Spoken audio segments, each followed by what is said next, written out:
Les feux de circulation servent à réguler et sécuriser le trafic. Pour qu'il en soit ainsi, il faut bien entendu les utiliser correctement. Voilà pourquoi on revoit aujourd'hui les règles des principaux feux de circulation que doivent respecter les conducteurs. Les premiers feux auxquels on pense sont les feux tricolores. Rappelons qu'il est interdit de les franchir tant au rouge qu'à l'orange. Il est toutefois autorisé de franchir un feu à sa phase orange si et seulement si on s'en trouve si près qu'on ne peut plus s'arrêter dans des conditions de sécurité suffisantes et aussi à condition de ne pas mettre en danger les autres usagers présents dans le carrefour. Tout ceci est parfois négligé par les conducteurs. Pourtant, passer au rouge peut vous coûter un minimum de 165 € et à l'orange, 110 €. Rappelons également qu'on ne s'engage pas dans un carrefour avec feu si on risque fort de s'y trouver bloqué. Il existe aussi des feux pour les transports en commun que vous trouvez sur les bancs de bus ou sur les sites spéciaux franchissables. Lorsque vous empruntez par exemple une bande bus pour virer à droite au prochain carrefour, vous devez suivre les indications de ces feux spéciaux qui ne sont heureusement pas compliqués à comprendre. D'autres feux importants sont ceux présents au passage à niveau. Il est strictement interdit de franchir un tel feu tant qu'il est en phase rouge, même si les barrières sont en train de se relever après le passage d'un train. Les conséquences d'un accident sur un passage à niveau sont souvent dramatiques et le contrevenant est d'office renvoyé devant la justice car c'est une infraction du 4e degré. N'oublions pas non plus les feux qui sont placés au-dessus des bandes de circulation. Une croix rouge placée au-dessus d'une bande de circulation signifie qu'il est interdit d'emprunter cette bande et les conducteurs doivent dès lors en choisir une autre. Enfin, il y a le cas particulier des feux orange clignotants.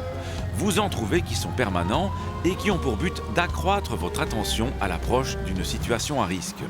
Mais parfois, il s'agit de feux tricolores en panne. Dans ce cas, les conducteurs semblent souvent un peu perdus. Rappelons d'une part que la phase orange clignotante signifie autorisation de franchir le signal en redoublant de prudence et que d'autre part, il faut appliquer les règles de priorité du lieu. Ainsi, s'il y a un stop ou un céder le passage, en dessous des feux clignotants, il faut les respecter. Et sinon, méfiez-vous de la priorité de droite. Ceci ne semble pas évident pour de nombreux conducteurs.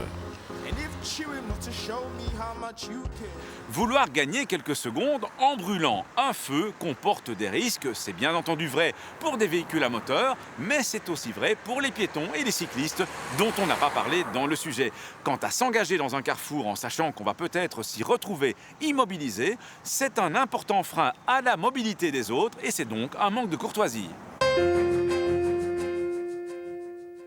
À la question de la semaine dernière, il fallait répondre que les chaussures d'un motard ou de ses passagers doivent protéger les chevilles. A gagné cette semaine une caméra sport Lenko. La question, face à un feu tricolore qui est passé à l'orange clignotant, je peux passer prudemment en respectant les règles et signaux de priorité, je dois d'office marquer l'arrêt avant de passer prudemment ou je peux passer sans précaution particulière.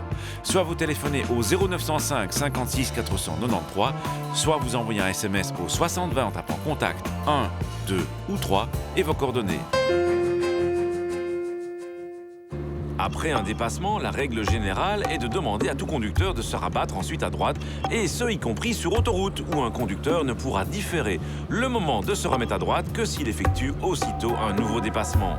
Comme trop peu de conducteurs respectent convenablement ce principe, on en arrive à la situation paradoxale que les bandes situées au centre et à gauche sur les autoroutes sont parfois plus chargées de trafic que la bande de droite.